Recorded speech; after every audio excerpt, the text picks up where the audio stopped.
আসসালামু আলাইকুম ওয়া রাহমাতুল্লাহি ওয়া বারাকাতুহু।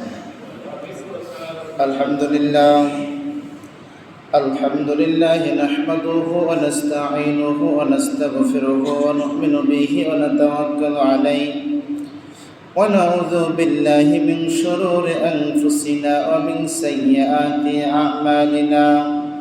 من يهدي الله فلا مضل له ومن يضلل فلا هادي له ونشهد أن لا إله إلا الله وحده لا شريك له الملك وله الحمد فكبره تقديرا. الذي أرسل رسوله بالحق بشيرا ونذيرا وداعيا إلى الله بإذنه وسراجا وقمرا منيرا. أما بعد فقد قال الله تبارك وتعالى في كلامه المجيد والفرقانه الحميد. فأعوذ بالله من الشيطان الرجيم. بسم الله الرحمن الرحيم. قل هل ننبئكم بالأخسرين عملا. قال الله تعالى إلى معاذ الآخر أو كما قال النبي صلى الله عليه وآله وسلم عن أبي هريرة أن النبي صلى الله عليه وسلم قال إذا أمن الإمام فأمنوا فإنه من وافق تأمينه تأمين الملائكة غفر له ما تقدم من ذنبه. وقال ابن شهاب وكان رسول الله صلى الله عليه وسلم يقول آمين. رواه البخاري. أو كما قال النبي صلى الله عليه وآله وسلم عن محمد بن سيرين وقال إن هذا العلم دين فانظروا وآمان تأخذون دينكم. رواه المسلم. أو كما قال النبي صلى الله عليه وآله وسلم. প্রশংসা আল্লাহর জন্য, শান্তি অবতীর্ণ হোক রাসূলের উপর সাল্লাল্লাহু আলাইহি ওয়াসাল্লাম। সম্মানিত মুসল্লিয়ানে বৃন্দ, প্রশংসার পর আমাদের প্রিয় নবী হযরত মুহাম্মদ রাসূলুল্লাহ সাল্লাল্লাহু আলাইহি ওয়াসাল্লামের উপর দরুদ পাঠ করে আমি আমার আজকের বক্তব্য শুরু করছি। যে বক্তব্যের বিষয় হচ্ছে বিদ্যায় ত্রুটি জাতির ধ্বংস। বিদ্যায় ত্রুটি জাতির ধ্বংস নিয়ে এক গুরুত্বপূর্ণ তথ্যবহুল সংক্ষিপ্ত বিবরণের চেষ্টা করব ইনশাআল্লাহুল আজিজ। আমি সর্বোপরি প্রথমে আয়াত পাঠ করেছে সূরাতুল কাহফ আয়াত 103। আল্লাহ রাব্বুল আলামিন বলছেন, কুল হাল নুনাব্বিউকুম বিল আকসারিনা আমালা। যে হে নবী, আপনাদেরকে বলে দেন যারা আমলে ক্ষতিগ্রস্ত। আমলে আবার ক্ষতিগ্রস্ত কেন? আমল করলাম কিন্তু আমল করেই আমল আমাদের নষ্ট হয়ে যাচ্ছে, তার মানে আমাদের শ্রমটাও বৃথা। অতএব আমল করে যদি আমল ক্ষতিগ্রস্তের দিকে চলে যাই, তাহলে সে আমলগুলো কোন আমল? পরবর্তীতে আল্লাহ এতে বলছেন, আল্লাযিনা যাল্লা সাইয়ুহুম ফিল হায়াতিদ দুনিয়া ওয়া ফিল আখিরাহ ওয়া ইয়াহসাবুনা আন্নাহুম ইউহসিনুনা সুনআ। যে তারা ভালো আমল মনে করে করেছিল, কিন্তু আমলগুলো ভালো নয়। ভালো বলেই করেছিল, আমল কিন্তু ভালো নয়। এই ভালো আমলের পিছনে থাকতে হবে রাসূল কর্তৃক অ্যাটেস্টেড, সত্যায়িত, সত্যকরণ। রাসূল সাল্লাল্লাহু আলাইহি ওয়াসাল্লাম যদি বলেন ভালো, তাহলে ভালো। আর যদি রাসূল সাল্লাল্লাহু আলাইহি ওয়াসাল্লাম বলেন ভালো নয়, তাহলে সে আমল পরিত্যাজ্য, ওই আমল নষ্ট, ওই আমল আমাদের জন্য প্রযোজ্য নয়। তাহলে ওই আমলগুলো বাতিল হয়ে যাবে যদি রাসূলের সত্যায়িত না থাকে। একথা আল্লাহ বলেছেন সূরা হাসর আয়াত 7। আল্লাহ বলছেন, ওয়া মা আতাকুম রাসূলু ফাখুযুহু ওয়া মা নাহাকুম আনহু ফান্তাহু। তোমরা রাসূল সাল্লাল্লাহু আলাইহি ওয়াসাল্লাম যেটা তোমাদেরকে দিয়েছেন সেটা গ্রহণ করো, আর যেটা দেননি, নিষেধ করেছেন, সেটা বর্জন করো। এখন যদি আমরা এক জায়গায় দোয়া যায় আরেক জায়গায় লাগিয়ে দিই, এক গাছের ফল নিয়ে এক গাছের বাকল যদি আরেক গাছে লাগিয়ে দিই, তাহলে সেটা যেমন ঠিক হবে না, ঠিক রাসূল সাল্লাল্লাহু আলাইহি ওয়াসাল্লামের নীতিতে এক নীতি আরেক নীতির উপরে চাপিয়ে দিই, সেটাও তেমন ঠিক হবে না। উদাহরণ, যেমন আমরা বেতরের সালাত আদায় করি কিন্তু দোয়া পারি না, দোয়া না পারলে কি করব? হুজুর ইখলাস দিয়ে চালিয়ে দিই, হলো। এটা কি ঠিক হবে? রাসূলের নীতি কি এটা? যদি আপনি না পারেন বিসমিল্লাহ বলে কাজ হবে, কিন্তু পারার একটা নিয়ম নীতি আছে এবং সময়সীমা আছে, আপনাকে শিখতে হবে। শিখার সময় যদি আপনি পেরিয়ে যায়, তাহলে সেই সময়টুকুও আপনার জন্য কাল হয়ে দাঁড়াবে। কারণ আল্লাহ নবী বলছেন, কারো বয়স 60 বছর পূর্তি হওয়ার পরে যদি সে মারা যায়, কিয়ামতের ময়দানে আল্লাহ তাকে জবাবদেহি করবে, তার কোনো আপিল আল্লাহর কাছে গ্রহণযোগ্য হবে না। 60 বছর পাওয়ার পরেও যদি সে বলে আল্লাহ আমি সময় পাইনি, তাহলে তাকে ছাড় দেওয়া হবে না। তাহলে আগে ইবাদত করার পূর্বে আগে এলেম অর্জন করতে হবে। আল্লাহ রসুলকে আল্লাহ সর্বপ্রথম বলেন, ইকরা বিসমি রাব্বিকাল্লাযী খলাক, হে নবী আপনি পড়েন আপনার প্রতিপালকের নামে যিনি সৃষ্টি করেছেন। তাহলে যেহেতু আল্লাহকে চিনতে হলে আগে পড়তে হবে, জানতে হবে। সূরা আল বাকারা 185 নম্বর আয়াত আল্লাহ বলছেন, ওয়াকালু সামি'না ওয়া আতা'না। মুমিন হলো তারাই যারা এই কথা বলে যে আমরা শুনেছি এবং মেনে নিয়েছি। শুনে যেহেতু মানতে হবে, এজন্য হক কথা শুনতে হবে, আর হক কথা বুঝতে হলে আমাদের আগে এলেম অর্জন করতে হবে। জহুরিয়া যেমন স্বর্ণ চিনে আর মুচি যেমন ধর্ম চিনে না, ঠিক মুচির কাছে গিয়ে ধর্মের কথা বললে ও ধর্ম গ্রান্টেড হবে না, তার কাছে এটা বাতিল বলে মনে হবে। চোরে শুনে না ধর্মের কাহিনী, কথা আমরা জানি। একটা ছোট্ট বালকের কথা হয়তো বলেছি, আবারও বলছি।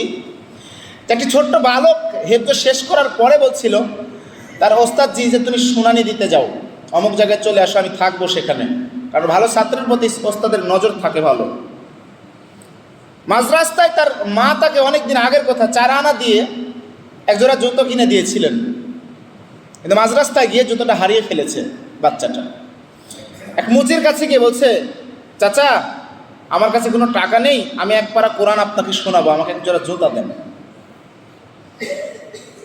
তো মুচি বলেছিল যে 1 পারা 2 পারা আমার কাছে ওটা আমি বুঝি না, আমাকে 4 আনা দাও, তারপরে তুমি জুতা নাও। তো উনি 1 পারা 2 পারা 5 পারা শেষ পর্যন্ত 30 পারা শোনানোর চায়, কথা দেয় যে আমি 30 পারাই শোনাবো, তবু আমাকে এক জোড়া জুতা দেন। তখন তিনি বলো 30 পারা বলো আর পুরা কোরআন খতম একবার বলো 2 বার বলো, আমার কাছে 4 আনা না দিলে আমি জুতা দিব না। তখন বালকটা বুঝেছিল নিছক অর্থে যে 3টা বছর আমি কষ্ট করে কোরআন মুখস্থ করলাম, আর এই মুচির কাছে এই কোরআনের 4 আনারও দাম নেই। তখন তিনি বাড়িতে চলে গেলেন। ওস্তাদ যে অপেক্ষায় আছেন আমার ছাত্র আসবে, যখন আশা দেখলো না, আসেনি, তখন তিনি চলে গেছেন ছাত্রের বাড়িতে। বাবা কি হয়েছে তোমার? তখন তিনি বলছে যে ওস্তাদজি আমার 3টা বছর আপনি নষ্ট করে দিয়েছেন। ঘটনাটা এই। তখন তিনি বুঝতে পেরেছিলেন, একটা দানা নিয়ে, ছোট্ট একটা দানা নিয়ে তিনি বাচ্চাটাকে বলছিলেন, ঠিক আছে তোমার আমার কাছে শুনানি দিতে হবে না, তুমি এই দানাটা নিয়ে তুমি প্রথমে যাবে মুচির দোকানে, তারপরে যাবে লোহার দোকানে, তারপরে যাবে বস্ত্রালয়ে, তারপরে যাবে কসমেটিক্সে, তারপরে যাবে এলাকার স্বর্ণের দোকানে, তারপরে যারা ভালো চিনে ওই বাহিরের শহরের ভালো একটা স্বর্ণের জহুরির দোকানে যাবে, তোমার আমার কাছে শুনানি দিতে হবে না। তখন তিনি করেছিলেন ওই দানাটা নিয়ে প্রথমে মুচির দোকানে গেছে, মুচি বলছে ও আমি কিনে নিব না, ওর কোনো দাম নেই আমার কাছে। তারপরে তিনি নিয়ে চলে গেছে লোহার দোকানে, উনি বলছে ভাই টাকা আমি 2 টাকা দিব, তুমি যদি দাও আমাকে। তো ঠিক আছে আমি অন্য দোকানে দেখি, কারণ হুজুর শর্ত দিয়েছে তোমাকে খালি দোকানে গিয়ে যাচাই করতে হবে, কিন্তু তুমি মালটা বিক্রি করতে পারবে না। তারপরে তখন ওই দানাটা নিয়ে যখন তিনি একটা বস্ত্রালয় গেছে, বস্ত্রালয় বলছে আমি তোমাকে 10 টাকা দিব। ভালো লেগেছে, দেখতে চকচক করছে, আমি হয়তো আংটির পিছনে লাগিয়ে আমি ব্যবহার করবো আংটিতে। তারপরে তিনি করলেন কি, উনি 10 টাকা দাম বললো। তারপরে চলে গেছে কসমেটিক্সের দোকানে, কসমেটিক্স দোকানদার বলছে আমি তোমাকে 100 টাকা দিব। কসমেটিক্সের দোকান থেকে উনি বের হয়ে আসার পর যখন উনি এই এলাকার স্বর্ণের দোকানে ঢুকেছে, এক স্বর্ণের দোকানে বলছে আমি তোমাকে 1000 টাকা দিব। উনি আরেক স্বর্ণের দোকানে গিয়েছে, যাওয়ার পর বলছে যে আমি তোমাকে 10,000 টাকা দিব যদি তোমাকে এই দানাটা আমাকে দাও। এ ব্যাপারে এইভাবে যখন তিনি একবার শহরের যখন একটা ভালো জহুরির কাছে গিয়েছে, ওই জহুরির শেষ বাক্য বলেছিল, বাবা তোমার এইটা কেনার মতো টাকা আমার কাছে নেই, আমার ক্যাশে 10 লক্ষ টাকা আছে, যদি তুমি এটা নিয়ে দাও তাহলে আমি দিতে পারি। তখন সেই বাচ্চাটা নিজে এসেই হুজুরকে বলেছিল, হুজুর আসলে আমার ভুল হয়েছে, কারণ আমি উলুমনে মুক্ত ছড়িয়েছি, মুজির কাছে গেছি কোরআন শোনাতে, মুজি আমার কোরআনের দাম কি বুঝবে। আমি মনে হয় এতক্ষণে কথাটুকু বোঝাতে পারলাম। যার যে মান তাকে সেই জায়গায় দিতে হবে, যেতে হবে, তবে তার মান সেখানে পাবেন, বজায় রাখবে, মগন অক্ষুণ্ণ রাখবে। ওই জহুরের দোকানে কি বলেছিল, আমি তোমাকে 10 লক্ষ টাকা দেবো, তোমার এই দানাটা কেনার মতো টাকা আমার ক্যাশে নাই, আমার ক্যাশে এখন 10 লক্ষ আছে, তুমি যদি নিয়ে দিতে পারো তাহলে আমি সেটা নিতে পারি। তাহলে আপনি এখান থেকে কি বুঝলেন, যার যেই অবস্থান তার মূল্য সেই জায়গাতে গেলে সে তার অবস্থান সে মূল্য খুঁজে পাবে। তা আপনি আমি আল্লাহকে যদি চিনতে চাই, তাহলে আল্লাহকে চিনতে হলে আমাকে যেতে হবে কোরআনের কাছে, পড়তে হবে, আগে জানতে হবে। আপনি যদি না জানেন তাহলে আল্লাহকে চিনতে পারবেন না, আর আল্লাহকে না চিনলে দুনিয়াতে আপনি বিভ্রান্ত বিপথে চলে যাবেন, অনায়াসে করে ধরতে হবে, চলতেই থাকবে। এজন্য বলছেন যখন আপনি শুনবেন হক কথা শুনতে হবে, আর হক শোনাও যেমন কঠিন, হক বলাও তেমন কঠিন। হক কথা বলতে গেলে আল্লাহ নবী আল্লাহ বলছেন সূরাতুন নাহল আয়াত 43 এবং 44, ফাসআলু আহলা যিকরি ইন কুনতুম লা তা'লামুন। আল্লাহ বলছেন যে তোমরা জানা মানুষের নিকটে জানো যে বিষয় তোমার জানা না থাকে, বিল বাইকিনাতি ওয়াজ জুবুর, দলিল এবং প্রমাণ দিয়ে। তাহলে দলিল এবং প্রমাণ দিয়ে যেহেতু জানতে হবে আল্লাহ বলেছেন, তাহলে আল্লাহর ধর্ম দলিল প্রমাণের বাহিরে যেতে পারে না। তাই বলা হচ্ছে রাসূল তোমাদের যেটা দিয়েছে সেটা গ্রহণ করো, আর যেটা নিষেধ করেছে সেটা বর্জন করো। তুমি যে কাজটা দুনিয়াতে করবে সেটা রাসূলের দেওয়া থাকতে হবে, রাসূলের সত্যকরণ থাকতে হবে, সত্যায়িত থাকতে হবে, রাসূলের অনুমতি থাকতে হবে, নির্দেশ থাকতে হবে, রাসূলের কর্ম থাকতে হবে, তবেই তুমি সেটা করতে পারবে। মসজিদে ঢুকেছেন, আপনি বাম পা দিয়ে ঢুকেছেন, রাসূলের যদি অনুমতি থাকে বাম পা দিয়ে ঢুকার, তাহলে আপনি ঢুকতে পারবেন। যদি বলেন না আমি স্বেচ্ছায় যে কোনোভাবে ঢুকবো, তাহলে সেটা আপনার সুন্নাত বিরোধী হয়ে যাবে। আপনাকে ঢুকতে হবে ডান পা দিয়ে, পড়তে হবে আল্লাহুম্মা ইফতাহলি আবওয়াবা রাহমাতিকা, বের হতে হবে বাম পা দিয়ে, তখন পড়তে হবে আল্লাহুম্মা ইন্নী আসআলুকা মিন ফাজলিকা। বাথরুমে যখন ঢুকবেন তখন আপনি বাম পা দিয়ে ঢুকবেন, তখন আপনাকে বলতে হবে বিসমিল্লাহ আল্লাহুম্মা ইন্নী আউযু বিকা মিনাল খুবুসি ওয়াল খাবাইস। যখন বের হবেন তখন ডান পা দিয়ে বের হবেন, তখন বলবেন গুফরানাকা। সব কিছু যে উল্টাপাল্টা, ডান হাত দিয়ে খেতে বলেছেন আল্লাহ, তখন আপনি যদি বলেন বাম হাত দিয়ে খাবো, তখন আপনার সেটা সুন্নাত বিরোধী হয়ে যাবে, রাসূলের দেওয়া নেই। এখন বলছেন যে আমি বিসমিল্লাহ বলেই তো খাচ্ছি, বাম হাত দিয়ে খেলে সমস্যা কি? ডান হাত তো আল্লাহর দেওয়া, বাম হাত তো আল্লাহর দেওয়া, কিন্তু এখানে রাসূলের দেওয়া থাকতে হবে। এক গ্লাস পানি খেতে যে এই ধর্মে 5টা বিধান লাগে, সেই ধর্মের নাম ইসলাম। এক গ্লাস পানি খেতে যদি আপনি বাম হাত দিয়ে খান, তাহলে ধর্মের নাম ইসলাম নয়। ইসলাম আমাকে এটা শিখায়নি। এই সঠিক নীতিতে যখন আপনি চলবেন, অবশ্যই আপনি শান্তির উপরে থাকবেন। ইসলাম শান্তির ধর্ম। ইসলাম মানুষকে মায়া মমত্ববোধ শিখায়, ইসলাম মানুষকে দিন শিখায়, ইসলাম মানুষকে পথ দেখায়, ইসলাম সঠিক পথ দেখানো শিখায়। তো আগে আমাকে শিখতে হবে, তারপরে আমি যখন জ্ঞান অর্জন করার মতো অবস্থান হবে, তখন আমি বুঝতে পারবো কেন সূরা আল ইমরান আয়াত নম্বর 191 আল্লাহ বলছেন ইন্না ফি খালকিস সামাওয়াতি ওয়াল আরদ ওয়া ইখতিলাফিল লাইলি ওয়ান নাহার লাআয়াতিন লিউলিল আলবাব। ইন্না ফি খালকিস সামাওয়াতি ওয়াল আরদ, নিশ্চয় এই আসমান এবং জমিনে যা কিছু আছে সব সৃষ্টি করেছেন আল্লাহ। ওয়া ইখতিলাফিল লাইলি ওয়ান নাহার, রাত এবং দিনে যা কিছু আছে সব কিছু তার সৃষ্টি। ইল্লা উলিল আলবাব, আর এই সৃষ্টির ভিতরে বোধ শক্তি সম্পন্ন মানুষের জন্য রয়েছে নিদর্শন। যারা বুঝে, যারা জানে, যারা জ্ঞানী, তাদের জন্য রয়েছে সূক্ষ্ম দর্শন।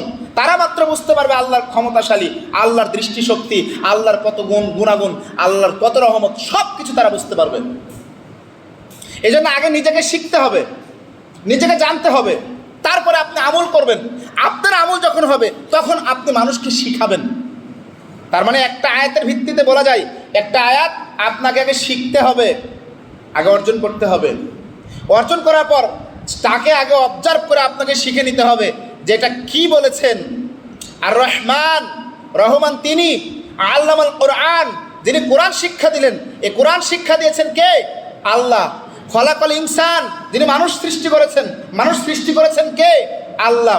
তারপরে বলছে আল্লামাহুল বায়ান, যিনি কথা বলতে শিখিয়েছেন। পৃথিবীর সমস্ত মানুষকে যদি এক জায়গায় করে বলেন যে একটা বোমা মানুষকে ঠিক করতে হবে, তার কথা ফোটাতে হবে, সম্ভব নয়। এই কথা ফোটানোর মালিক একমাত্র আল্লাহ। কারণ এই যে 4 আঙ্গুল কণ্ঠনালীর ভিতরে 27টা তারবাত্রা রয়েছে। এই 27টা তারবাত্রা যেমন আমাদের কণ্ঠ কাগজ চিকন কাকু, আমরা যেমন মিক্সচার মেশিন আমরা বুঝি, আমরা মিক্সচার মেশিন আছে, এই মিক্সচার মেশিনে এই যে আমরা যেমন কথা বলছি, এইখানকার একটা তারবাত্রা আগে ব্যাটারির মাধ্যম দিয়ে আগে মাইক বক্সে গেছে, বক্স থেকে সেখানে যে কোনো মাদারবোর্ডের মাধ্যম দিয়ে ট্রান্সফার হয়ে সেটা স্পিকারে মাইকের মাধ্যমে আমরা শুনতে পাচ্ছি। সব কিছু তারবাত্রা, সব কিছু যদি কন্ট্রোল না থাকে তাহলে আমার এই আওয়াজ ওই বক্স দিয়ে বাজবে না। কিন্তু এর মাধ্যমে থাকবে বিদ্যুৎ। বিদ্যুৎ যদি বন্ধ হয় তাহলে সব কানেকশন ছুটে যাবে। তাহলে প্রত্যেকটা ক্ষেত্রে A to Z আপনার শরীরের বিদ্যুৎ তৈরি করে কে? এখানকার তারবাত্রা সব কিছু কন্ট্রোল করে কে? আল্লাহ রাব্বুল আলামিন বলছেন ইয়াস আলুনাকা আনির রূহ কুলির রূহ মিন আমরি রাব্বি। হে নবী, তারা আপনার কাছে আসছে রূহ সম্পর্কে জিজ্ঞাসা করতে। রূহটা কি? হে নবী আপনি বলে দেন, রূহ হচ্ছে আল্লাহর আদেশ। আল্লাহর আদেশ মানে কেমন একটা আদেশ? এই যে পোশাক, আমরা পোশাক দিয়ে কী ঢেকে রেখেছি? দেহ। পোশাক যখন ছিঁড়ে যায় তখন আমরা কি করি? এই ময়লাটা ফেলে দিই। কিংবা পোশাক যখন ঘেমে যায় তখন কি করি? পোশাকটা খুলে ফেলে দিই। পোশাকের সাথেও কিন্তু কিছু মানুষের চেহারার সাথে, মানে মানুষের বৈশিষ্ট্যের সাথে মিলে। পিছন দিক থেকে তার পোশাকের, তার হাঁটন চলন দেখে বোঝা যায় যে এই লোকটা অমুক। এই পোশাকটা ফেলে দেয় কেন? এই পোশাকের মূল্য নেই। মূল্য ছিল যখন নতুন ছিল বা যতক্ষণ এর আয়ু ছিল, যখন ছিঁড়ে যায় তখন নষ্ট হয়ে যায়, ফেলে দেয়। ঠিক আমাদের দেহটা ঢাকা আছে রুহুকে, দেহ দিয়ে ঢাকা আছে রুহুকে। রুহুর পোশাকের নাম হচ্ছে দেহ। রুহু যখন চলে যায়, আল্লাহর নির্দেশ যখন থেমে যায়, যখন তার উপর থেকে সময়টা চলে যায়, তখন এই দেহটাকে ফেলে দেওয়া হয়। এই দেহের কোনো দাম থাকে না, কাঠামো পড়ে থাকে ঠিকই, কিন্তু যে মূল জিনিস রুহু, যে আল্লাহর আদেশ, সেটা থাকে না, সেটা চলে যায়। তাহলে সেই আল্লাহ এই কণ্ঠের ভিতরে 27টা তারবাত্রা দেওয়া আছে। এই 27টা তারবাত্রাকে কণ্ঠ সুন্দর করে দিয়ে এমনভাবে মিক্সচার করে আপনার আমার জিহ্বা দিয়ে, ঠোঁট দিয়ে কথা বলা শিখিয়েছেন। এই কথা বলা শেখানোর ক্ষমতা দিয়েছেন আল্লাহ। আল্লাহ 5টা জিনিস মানুষকে দিয়েছেন। একটা হচ্ছে বাক, শ্রবণ শক্তি, দর্শন শক্তি, বাক শক্তি, আকেল শক্তি এবং ঘ্রাণ শক্তি। পৃথিবীর কোনো মানুষের ক্ষমতার বাইরে, পৃথিবীর কোনো মানুষ, সারা পৃথিবীর মানুষ এবং জিন এক জায়গায় হয়ে তার একটা অঙ্গ মানুষকে দিতে পারবে না, সমস্ত কিছু সাহায্য নিয়ে আল্লাহ ব্যতীত। মায়ের কাছ থেকে, বাবার কাছ থেকে 8টা উপাদান চলে আসে, কিন্তু বাকি 5টা একমাত্র আল্লাহর পক্ষ থেকে খাস। একটা হচ্ছে বাক, একটা হচ্ছে দর্শন শক্তি, যে চোখ দিয়ে আমরা দেখি, একটা শ্রবণ শক্তি, যে কান দিয়ে আমরা শুনি, একটা বাক শক্তি, জিহ্বা দিয়ে কথা বলি। অনেক মানুষ দুনিয়াতে রয়েছে জিহ্বা, দাঁত, ঠোঁট, মুখ সব ঠিকই আছে, কিন্তু কথা বলতে পারে না, কারণ এর ভিতরে তার অনুমতি নাই। তাহলে আল্লাহর অনুমতি ব্যতীত কোনো কিছু হয় না। সে আল্লাহকে আগে চিনতে হবে। এই গবেষণা দিয়ে আপনি একটা আয়াতকে যখন আপনি বলবেন, আয়াতকে আপনাকে অবজার্ভ করবেন, অর্থ সহকারে পড়বেন, বুঝবেন যে আয়াত দ্বারা কি বলা হয়েছে। এই আয়াত যখন আপনাকে বোঝাবে যে আয়াত আমাকে এই বলছে, তখন আপনি সেই অনুপাতে আমল করবেন। কিভাবে আমল করবেন? সূরা সফ আয়াত 11 আল্লাহ বলছেন, হুয়াল্লাযী আরসালা রাসূলাহু বিল হুদা ওয়া দিনিল হক লিইয়ুযহিরাহু আলা দ্বীনি কুল্লিহি ওয়ালাউ কারিহাল মুশরিকুন। আল্লাহ বলছেন যে আমি সত্য দিন এবং কিতাব দিয়ে মানুষের নিকটে পাঠিয়েছি। নবী, আপনাকে দায়িত্ব দিয়েছি পৌঁছানোর, রিসালাতের দায়িত্ব পৌঁছানো, খালি আরসালা মানে প্রেরণ করেছি, পৌঁছানোর দায়িত্ব দিয়েছি। পৃথিবীতে কিন্তু প্রতিষ্ঠিত ধর্মের উপরে আমি আমার ধর্মকে বিজয় লাভ করাবো, যদিও কাফেররা, মুশরিকরা এটা অপছন্দ করে। তাহলে আল্লাহর ধর্ম, এই দিন, এই কিতাব বিজয় লাভ করবেই কথা আল্লাহ বলেছেন। মুশরিকরা পছন্দ করবে, একথাও ঠিক। আজকে যদি কথা বলি দাঁড়িয়ে আপনাদের রাখতে হবে, কাল যদি আপনার অপছন্দ হয়, তাহলে আপনি মুশরিকদের মধ্যে অন্তর্ভুক্ত, কারণ আপনার পছন্দ হয়নি কথা। আপনি যদি বাম হাতে চা খান, আমি যদি বলি ডান হাত দিয়ে খান, যদি আপনার বিবেকে বাঁধে যে ডান হাত বাম হাত তো আল্লাহরই দেওয়া, বাম হাত দিয়ে খেলে ক্ষতি কি, তাহলে আপনি আল্লাহর দেওয়া বিধানকে তুচ্ছ তাচ্ছিল্য করার কারণে আপনি দিন থেকে প্রতিশ্রুতি, দিন থেকে আপনি বরখাস্ত হয়ে যাচ্ছেন। আপনার সাথে আমার কোনো আপোষ নেই, কারণ আপনি মুশরিকদের অন্তর্ভুক্ত হয়ে যাচ্ছেন।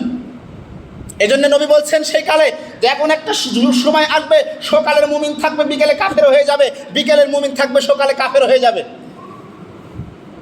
আল্লাহর বিধানকে নিয়ে তুচ্ছ তাচ্ছিল্য করার কারণে মানুষ কাফের হয়ে যায়। ডান হাত দেখায় সিগারেট, বাম হাত দেখায় চাও, এটা হচ্ছে আমাদের ধর্মের নীতি। এই জন্য বলছি, যেই ধর্মে এক গ্লাস পানি খেতে 5টা বিধান লাগে, সেই ধর্মের নাম ইসলাম। কি? 1, ডান হাতে পানি পান করতে হবে। 2, বসে পানি পান করতে হবে। 3, বিসমিল্লাহ বলে পানি পান করতে হবে। 4, 3 শ্বাসে পানি পান করতে হবে। 5, পানি পান শেষ করে আলহামদুলিল্লাহ বলতে হয়। এই 5টা বিধান লাগে এক গ্লাস পানি খেতে, সেই ধর্মের নাম ইসলাম। আর এই যেই বিধান অনুযায়ী মানুষ নিজেকে পরিচালিত করবে, ইসলাম অনুযায়ী যদি মানুষ নিজেকে পরিচালিত করে, তাহলে আপনি বুঝবেন সে শান্তির ভিতরে আছে। আমি আজকে আরেকটি কথা আপনাদেরকে বলতে চাই। যে কথা বলছিলাম, সর্বপ্রথম যে আয়াতটা বলছিলাম, কুল হাল নুনাব্বিকুম বিল আকসারিনা আমালা, হে নবী আপনি তাদেরকে বলে দেন যারা আমলে ক্ষতিগ্রস্ত, আমল করে তাদের আমলগুলো নষ্ট হয়ে যাচ্ছে, ক্ষতিগ্রস্ত হয়ে যাচ্ছে, আমল করে করে ভালো বলে মনে করে করেছে, সে আমলগুলো নষ্ট হয়ে যাচ্ছে। নষ্ট হওয়ার কারণ কি? আল্লাহর নবীর সাহাবী মুহাম্মদ ইবনে শিরিন রাদিয়াল্লাহু আনহু হতে বর্ণিত, তিনি বলেন, ইন্না হাযাল ইলমুদ্দিন ফাংদুর আম্মান তাখুযুহু দীনাকুম, নিশ্চয় এই কিতাব ও সুন্নাতে এলেমের দিন হচ্ছে দিনের ভিত্তি, সুতরাং লক্ষ্য রাখবে যে তোমাদের এই দিন তোমরা কার নিকট থেকে গ্রহণ করছো। সে হুজুরটা কি ভালো আকিদার নাকি ভ্রান্ত আকিদার, কোন হুজুর কোন কথা বলছে, হুজুরে হুজুরে তর্ক লাগিয়ে দিবেন আপনারা, আমরা পাবলিক। এই বিষয়টা এমনটা নয়, হুজুরে কথা বলুক আপত্তি নাই, কিন্তু দলিল প্রমাণ দিয়ে কথা বললে আপনি দলিল প্রমাণটা যাচাই বাছাই করবেন, তারপরে দেখবেন যে আসলে কথা ঠিক বলছে না বা ঠিক বলছে। যে হাদিসটা বলছি মুসলিম মিশকাত 255 নম্বর হাদিস, আল্লাহ নবী বলছেন তোমরা যখন দিন শিখবে তাহলে দিন কার নিকট থেকে গ্রহণ করছো সেটা হুজুরটার আকিদা ঠিক আছে কিনা। যেই হুজুরের দেখবেন টাকনুর নিচে প্যান্ট, ওই হুজুর কোনো কিছু লুকিয়ে কথা বলবে। যেই হুজুর বিবাহের ক্ষেত্রে ডিমান্ড নিয়েছে, শ্বশুরের কাছ থেকে অনেক কিছু দান উপহার উপগ্রহণ করছে, সেই হুজুর আপনি যদি সামনে কথা বলে তাহলে বলবেন যে কোনো কিছু দিনের ব্যাপারে লুকিয়ে থাকবে, লুকিয়ে কথা বলবে। তাকে যদি বলা হয় তাহলে ওই বিয়ের ব্যাপারে আপনি কিছু বক্তব্য দেন, তাহলে ওই ব্যাপারে উনি লুকিয়ে গোপন করবে, দিনকে গোপন করবে, এটাই স্বাভাবিক। যে হুজুর দাড়ি কাটে, দাড়ি ছাটে, ছোট করে, ওই হুজুরের কাছে যদি আপনি বলেন তাহলে দাড়ি কাটা, দাড়ি ছাটার ব্যাপারে আপনি কথা বলেন, তাহলে সে কথা বলতে পারবে না, দিনের ব্যাপারে সে লুকোচুরি করবে। ঠিক দিন মানাও যেমন কঠিন, দিনের কথা বলাও তেমন কঠিন। হক মানতেও কঠিন হবে, হক বলতেও কঠিন হবে। দুনিয়াতে যখন হক কথা বলবেন তখন আপনার বাধা আসবে। একথা আল্লাহ বলছেন সূরা আল মাইদা আয়াত 67। আল্লাহ কথা বলছেন আল্লাহু ইয়াসিমুকা মিনান নাস, মানুষের উপর জুলুম নির্যাতন যতই আসবে সঠিক দিন প্রচার করার ক্ষেত্রে তখনই আপনার সামনে আল্লাহ দাঁড়িয়ে যাবে। তার বিপরীত শক্তি যতই পরাশক্তি হোক না কেন, যতই শক্তিশালী হোক না কেন, আল্লাহ বলছেন আমি তোমার সামনে থাকবো। আলহামদুলিল্লাহ, যত বড় বিপদ আসুক না কেন, হক কথা বলতে কোনোদিন পিছপা হওয়া যাবে না। একথা খালি আমার নয়, আপনাদেরকেও শিখাচ্ছি। আগে দিন নিজে শিখেন, তারপরে কি হলো, একটা আয়াতকে শিখার সিস্টেম কয়টা বললাম। 1 নম্বরে আগে আপনাকে শিখতে হবে, ওই আয়াতকে আপনি অবজার্ভ করে বুঝতে হবে ওই আয়াত আপনি কী বলছে। ওই আয়াতের অর্থ যখন আপনি বুঝবেন, ওই আয়াতের অর্থের ক্ষেত্রে আপনি বুঝে নেবেন এই আয়াতকে আমাকে কি বলছে। ওই আয়াত সম্পর্কে আপনি 3য় নম্বরে আপনি নিজেকে আগে পরিশুদ্ধ করবেন যে এই দিন এমন একটা দিন, এই দিনকে আল্লাহ বিজয় লাভ করাবে। দুনিয়াতে অনেক দল, অনেক পদ্ধতি চলে এসেছে, অনেক ভোটাভুটি করে, দলাদলি করে, অনেক সংগঠন করে আমরা অনেক দলে বিভক্ত হয়ে যাচ্ছি। কিন্তু আল্লাহ বলেছেন নিশ্চয় আমার কিতাবধারী দল একটা থাকবে। আল্লাহ বলছেন সূরাতুল ইমরান আয়াত 104, ওয়ালতাকুম মিনকুম উম্মাতুন ইয়াদউনা ইলাল খায়র ওয়া ইয়া'মুরুনা বিল মারুফ ওয়া ইয়ানহাউনা আনিল মুনকার ওয়া উলাইকা হুমুল মুফলিহুন। ও পৃথিবীর মানুষ তোমরা শুনো, নিশ্চয় আমি আল্লাহর পৃথিবীতে একটা দল থাকবে, পৃথিবীতে একটা উম্মত থাকবে, পৃথিবীতে একটা কওম থাকবে যার আরবি শব্দ উম্মাহ, বাংলা শব্দ দল, আর ইংরেজি শব্দ হচ্ছে পার্টি। নিশ্চয় আমি আল্লাহর একটা পার্টি থাকবে, আমি আল্লাহর একটা দল থাকবে, আমি আল্লাহর একটা কওম সম্প্রদায় গোত্র থাকবে যারা সর্বক্ষণিক ভালো কাজের আদেশ দিবে, মন্দ কাজ থেকে বাধা দিবে। আজকে যদি আপনাকে মন্দ কাজের বাধা দেয়, বলে ইমাম ভালো না, বাদ দিতে হবে। কালকে যখন আরেকটি ইমাম সেট করেন, ওই ইমামে একই কথা বলে যে আজকে ইমাম খালি বারবার ভুল ধরে, এই ইমাম পাইছে কি, ইমামে বাদ দিতে হবে। তাহলে সমস্যাটা ইমামের নয়, সমস্যাটা নিজের মন মাইন্ডের। এরা ঠিকই বলে, কিন্তু আমরা ভুল বুঝি, নিজেকে পরিশুদ্ধ করতে চাই না। আমরা খালি চাই ওখানে যাক, খালি ওইখানে যাক, খালি ওইখানে যাক। আরে আমার বউ আমার বিটি বাড়ি থেকে বের হবে, এই দায়িত্ব কি সরকার নিবে নাকি? আমার বউ চুজ প্যান্ট পরবে, আমার বেটি চুজ প্যান্ট পরে টাইট পোশাক পরিধান করে রাস্তায় বের হবে, বুক পিট সব কিছু দেখা যাবে, ওর না বুকে থাকবে না গলায় ঝোলানো থাকবে, এই দায়িত্ব কি সরকার নিবে নাকি? আল্লাহ নবী বলছেন আর দায়ুস লা ইয়াদখুলুল জান্নাহ, দায়ুস কোনদিন জান্নাতে যাবে না। সাহাবী জিজ্ঞেস করল আল্লাহ নবী দায়ুস কারা? আল্লাহ নবী বলছেন দায়ুস হচ্ছে ওই সকল পুরুষ যারা নিজেদের পরিবারে বেহায়াপনার সুযোগ দিয়ে রেখেছে। আপনার কন্যা সন্তানের একটা ফেসবুক আইডি আছে, তারা মেসেঞ্জারে চ্যাট করে, তারা কথাবার্তা বলে, গোপন আলাপে সারা রাত্রি লিপ্ত থাকে, তারা ফেসবুক চালায়, ইন্টারনেট চালায়। আপনার ছেলের একটা আইডি আছে, তারাও সারা রাত ফেসবুক ইন্টারনেট চালায়, তারা সময় অপচয় করে সারা রাত্রি ধরে। আপনার সন্তানকে কন্ট্রোল করার দায়িত্ব কি সরকারের? তাহলে আল্লাহর নবী এ কথা বললেন কেন? যার দায়ুস লা ইয়াদখুলুল জান্নাত, দায়ুস কারা? নবী বলছেন যারা বেহায়াপনার সুযোগ দেয় নিজের পরিবারে। আপনার সন্তানকে ওই টাচ ফোনটা কিনে দিয়েছে কেনা? আপনার পরিবার ওই ডিশের অ্যান্টিনা কিনে দিয়েছে কেনা? আপনার পরিবার টেলিভিশন কিনে দিয়েছে কেনা? আপনার মেয়ের ওই চুজ প্যান্ট, ওই টাইট ফিট পোশাক কিনে দিয়েছে কেনা? আপনার পরিবার ওই মেয়েকে ওই ছোট্ট একটা ওড়না, যার চিকন একটা ওড়না গলায় পেঁচিয়ে রাখে, এই স্বাধীনতা দিয়েছে কেনা? সরকার নাকি আপনি? রাস্তায় বের হয় ওটা আপনার সন্তান, নাহলে আমার সন্তান। রাস্তায় বের হয় ওটা আপনার কন্যা কিংবা আমার কন্যা, রাস্তায় বের হয় ওটা আপনার বিবি কিংবা আমার বিবি। আপনি বাড়ির দায়িত্বশীল কর্তা। আল্লাহ বলছেন কুল্লুকুম রাইন ওয়া কুল্লুকুম মাসউলুন আন রায়াতিহি, প্রত্যেকটা ব্যক্তি মাত্র দায়িত্বশীল। তার দায়িত্ব সম্পর্কে কিয়ামতের মাঠে আল্লাহ জবাবদেহি করবেন। তার দায়িত্ব সম্পর্কে তাকে বলবেন তোমাকে দায়িত্ব দেওয়া হয়েছিল বাবার দায়িত্বে, তোমার আন্ডারে দুটা কন্যা সন্তান ছিল, সে কন্যাকে তুমি কিভাবে বড় করেছো? তোমার দায়িত্ব ছিল দুটো পুত্র সন্তান, তোমাকে সন্তান দেওয়া হয়েছিল, আমি সন্তান দিয়েছিলাম কিভাবে? পরীক্ষা করার জন্যে। সন্তান শক্তি পরীক্ষার বস্তু। এই পরীক্ষায় তুমি কি করেছো আমাকে বলো। তোমাকে যে জীবিকা অর্জন করার ক্ষেত্র আমি দিয়েছিলাম, তোমাকে যে কর্ম পদ্ধতি আমি দিয়েছিলাম, রিজিক উপার্জন করেছো, হালাল না হারাম পথে উপার্জন করেছো সেটা আমাকে বলো। উপার্জন তো করেছো, ব্যয় করেছো কোন পথে সেটা আমাকে বলো। তোমাকে যে দিনের জ্ঞান দিয়েছিলাম সেই জ্ঞান তুমি কোন কাজে লাগিয়েছো, ভালো কাজে নাকি মন্দ কাজে সেটা তুমি বলো। এই জন্য বলছেন ইরফাল ইল, বিদ্যা উঠে যাবে। আরেকটা হাদিসে বলছেন ইজা মাতার ইনসান ইনকাতা আমালুহু ইল্লা মিন সালাসাতিন ইল্লা মিন সাদাকাতিন জারিয়া আও ইলমুহু ইয়ানতাফাউ বিহিন নাস। মানুষ মারা যাবে, সমস্ত আমল বন্ধ হয়ে যাবে, তিনটি আমল ব্যতীত। এক, সেটা হচ্ছে সাদকা জারিয়া, পুকুর পুষ্করিণী নলকূপ রাস্তা মসজিদ মার্কেট মাদ্রাসা ইত্যাদি তৈরি করে দিবে যারা মারা গেল কবরে শুয়ে শুয়ে সওয়াব পাবে তারা, এটার নাম সাদকায়ে জারিয়া। দুই, আও ইলমুহু ইয়ানতাফাউ বিহিন নাস, উত্তম উপকারী বিদ্যা, যেই বিদ্যা মানুষের উপকার করে, যেই বিদ্যা মানুষকে সম্মানিত করে, যেই বিদ্যা মানুষকে কল্যাণ বয়ে আনে, যেই বিদ্যা মানুষকে খারাপ পথ থেকে ভালো পথে ফিরিয়ে আনে, ওই বিদ্যার নাম উপকারী বিদ্যা। এই বিদ্যা হচ্ছে মানুষের কল্যাণে যতদিন থাকবে, যত মানুষ কল্যাণপ্রাপ্ত হবে, প্রত্যেকটা মানুষ যত সওয়াব পাবে, যেই মানুষের কারণে এই কল্যাণ চালু থাকবে, ওই মানুষ কবরে শুয়ে শুয়ে ততদিন সওয়াব পেতে থাকবে। আও আলিন সলিহি ইয়াদুলাহু আও আলাদিন সলিহি ইয়াদুলাহু রাহুল মুসলিম। আল্লাহ নবী বলছেন নেক সন্তান, আজকের সন্তান তো হাফ প্যান্ট পরা শিখেছে, আজকের সন্তান মরদ, এরা আবার নাকি ট্রান্সজেন্ডার, উভয় লিঙ্গের সাথে ইচ্ছা স্বাধীন পড়া শিখেছে। ট্রান্সজেন্ডার নামে একটা নোংরা ভাষায় নীতিতে চলাফেরা শিখে গেছে। এরা অসাম্প্রদায়িক দেশ গঠন করার জন্য উৎ পেতে উপরে লেগে আছে। সম্মানিত উপস্থিতি, আগে নিজেকে জানতে হবে, নিজেকে শিখতে হবে। শিখতে হলে হক কথা শুনতে হবে। আর হক বলাও যেমন জটিল, হক মানাও তেমন কঠিন। আপনি নামাজে, আপনি হজে, আপনি জাকাতে, আপনি ইমানের ব্যাপারে আপনি এখনো দ্বিধাদ্বন্দ্বের ভিতরে রয়েছে। ইমানে মুফাসসাল আমরা কি বলি? আমানতু বিল্লাহি ওয়া মালাইকাতিহি ওয়া কুতুবিহি ওয়া রুসুলিহি ওয়াল ইয়াউমিল আখিরি ওয়াল কদরি খাইরিহি ওয়া শাররিহি মিনাল্লাহি তাআলা। তারপরে আমরা বলি ওয়াল বা'সি বাদাল মাউত। আপনি কি জানেন ইমানের স্তর 6টা? ইমানের ব্যাপারেও আমরা দ্বিধাদ্বন্দ্বের ভিতরে রয়েছি। এক, আমানতু বিল্লাহ, আল্লাহর প্রতি ঈমান আনিলাম, ওয়া মালাইকাতিহি, ফেরেশতার প্রতি ঈমান আনিলাম, ওয়া কুতুবিহি, কিতাবের প্রতি ঈমান আনিলাম, ওয়া রুসুলিহি, রসুলগণের প্রতি ঈমান আনিলাম, ওয়াল ইয়াউমিল আখির, শেষ দিবসের প্রতি ঈমান আনিলাম, ওয়াল কদরি খৈরিহি ওয়া শাররিহি মিনাল্লাহি তাআলা, আমার ভাগ্যের ভালো মন্দের উপর আমি ঈমান আনিলাম। যদি বলা হয় ওই ওয়াল ইয়াউমিল আখির, যখন শেষ দিবসের প্রতি ঈমান আনলাম আমি আগের বাক্যেই, তখন আমি যদি আবার বলি ওয়াল বাসি বাদাল মাউত, মৃত্যুর পরবর্তী জীবনের প্রতি ঈমান আনিলাম, তাহলে মৃত্যুর পরবর্তী জীবনটা কি আর ইয়াউমিল আখির এই শব্দটার মানে কি? বুঝতে পারছেন মনে হয়?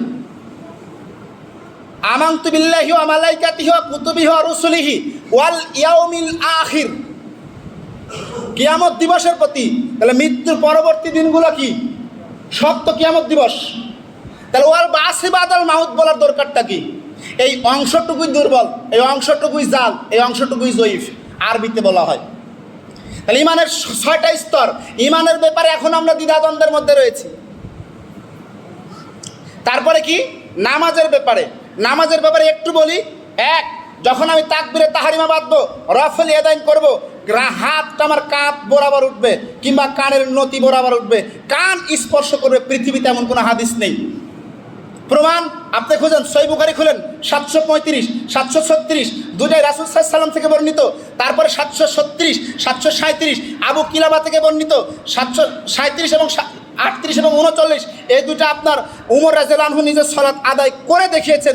এইভাবে রাসূল রফল ইয়াদাইন করতেন। আপনি খুলে দেখেন না হাদিসগুলো, এটা রফল ইয়াদাইন করার হাদিস চলে গেল। হাতটা যখন বুকে বাঁধবেন না, নিচে বাঁধবেন না, উপরে বাঁধবেন, হাদিসগুলো কয়টা আছে এই সংবাদ আপনি যদি না জানেন, মানুষের শুনে ওরা বাঁধবে নিচে, বুকের উপরে না নাভির উপরে, কেউ বাঁধবে দুঃখে দুঃখে কোপালে। আসলে হবেটা কোথায় আপনি জানবেন কবে? মরার পরে না আগে? অনেকে বলে তো নিচে বাঁধবো না উপরে বাঁধবো, দুঃখে যে মারামারি রাখছে আমরা দুঃখে মানছি কোপালে, আমার কোপালের দোষ। অনেকে কথাগুলো বলে ফেলি।